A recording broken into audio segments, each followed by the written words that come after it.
اعوذ باللہ من الشیطان الرجیم بسم اللہ الرحمن الرحیم۔ السلام علیکم ورحمۃ اللہ۔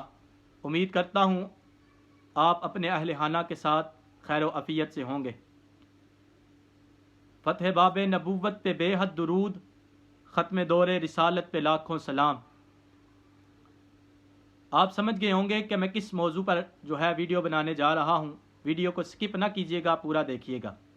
ایک حدیث پاک جو بابا جی خادم حسین رضوی امیر المجاہدین شیخ الحدیث و تفسیر، آپ نے اس امت کو یاد کروائی ہے، انا خاتم النبیین لا نبی بعدی۔ میرے حضور نے فرمایا کہ میں آخری نبی ہوں، میرے بعد کوئی نبی نہیں۔ اور حضور علیہ الصلوۃ والسلام کی دوسری حدیث پاک میرے کریم لجپال آقا علیہ الصلوۃ والسلام نے ارشاد فرمایا کہ میرے بعد 30 کذاب ہوں گے جو نبوت کا جھوٹا دعویٰ کریں گے۔ اور حضور کی ایک اور حدیث پاک حضور نے فرمایا کہ اللہ نے مجھ پر نبوت کا جو دروازہ ہے وہ بند کر دیا ہے۔ آج آپ دیکھ رہے ہیں کہ کچھ کذاب اس معاملے میں سر اٹھا رہے ہیں، زبان درازی کر رہے ہیں۔ فیصل آباد میں بھی واقعہ ہوا، پوران میں سرائے عالمگیر کے نوائی گاؤں پوران میں بھی یہ واقعہ ہوا۔ پر میں جس طرف آپ کی توجہ دلانا چاہتا ہوں، دو معاملے ہیں۔ پہلا معاملہ یہ کہ جب بھی کوئی شخص ایسا کام کرتا ہے تو میڈیا پر اور سوشل میڈیا پر ٹرینڈ چلایا جاتا ہے کہ جس نے یہ کام کیا ہے وہ پاگل ہے، اس کا ذہنی توازن ٹھیک نہیں۔ تو میں یہ کہتا ہوں اگر ذہنی توازن ٹھیک نہیں، پاگل تھا تو اپنے آپ کو جلاتا، اپنے والدین پر لعن طعن کرتا، اپنے آپ پر لعن طعن کرتا۔ اسے میرے حضور کی نبوت ہی ملی تھی ڈاکہ ڈالنے کے لیے، اسے قرآن ہی ملتا ہے جلانے کے لیے، اس کو صحابہ کی عظمت و شان ہی ملتی ہے گستاخی کرنے کے لیے۔ تو پہلی بات تو یہ، اور دوسری بات کی طرف اس طرف توجہ دلانی ہے کہ اگر آپ کے پاس ایسا مواد پہنچے، جس طرح آج کل ٹرینڈ چل رہا ہے، ایک دوسرے کو دیکھا دیکھی سینڈ کیا جا رہا ہے، ایسا مواد آپ کے پاس پہنچے تو اسے روک دیں، ڈیلیٹ کر دیں، رپورٹ کریں تاکہ اس پر ایکشن لیا جا سکے۔ اور میں سلام دونوں ہاتھوں سے پیش کروں گا تحریک لبیک یا رسول اللہ کی قیادت کو اور تحریک لبیک کے کارکنان کو اور غیور مسلمانوں کو، جنہوں نے فیصل آباد میں بھی اور سرائے عالمگیر میں بھی ان گستاخوں کو ان پر FIR درج کروائی اور انہیں پولیس کے حوالے کیا گیا۔ لیکن معاملہ بڑا قابل غور ہے۔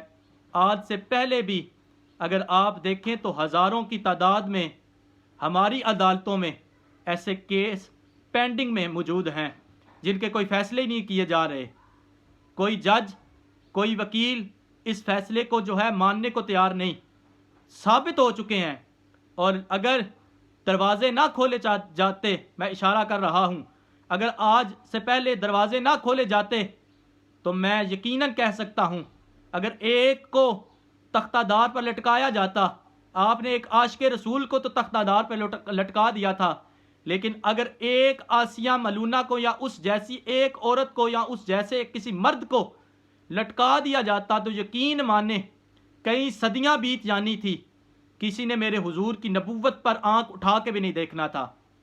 اور جس طرح علامہ سعد حسین رضوی نے فرمایا تھا کہ جہاں پر بھی کوئی گستاخ سر اٹھائے گا، لبیک والے وہی ایڑی رکھ دیں گے۔ تو الحمدللہ لبیک والے نے ثابت کیا ہے کہ گستاخ نے چاہے فیصل آباد میں سر اٹھایا ہو، سرائے عالمگیر میں سر اٹھایا ہو، ایڑی رکھنے والی جماعت جو جماعت ہے وہ تحریک لبیک یا رسول اللہ کی ہے۔ اور تھوڑے دن پہلے ہر بندے کی زبان پر تھا کہ کہاں لبیک والے، کہاں ہیں لبیک والے؟ آؤ میں دکھاتا ہوں، آج میدان عمل میں ہے لبیک والے۔ اگر آپ بغض کی اور کینے کی، حسد کی آنکھ سے نہ دیکھیں بلکہ محبت کی، ادب احترام کی آنکھ سے دیکھیں تو آپ کو ہر میدان میں لبیک والے نظر آئیں گے۔ فلسطین کے معاملے پر لبیک والے نظر آئیں گے، گستاخ قرآن کا ہو حفاظت کے لیے لبیک والے نظر آئیں گے، میرے حضور کی نبوت پر ڈاکے ڈالے جا رہے ہوں میدان عمل میں لبیک والے نظر آئیں گے۔ الحمدللہ ہمیں فخر ہے ان لوگوں پر، اور سلام عقیدت بھی پیش کرتے ہیں دونوں ہاتھوں سے ان لوگوں پر جنہوں نے یہ کام کیا ہے اور ان لوگوں کو کافر کردار تک پہنچانے میں میدان عمل میں آئے ہیں، اللہ ان کی حفاظت کرے، اللہ ان کی غیبانہ مدد فرمائے۔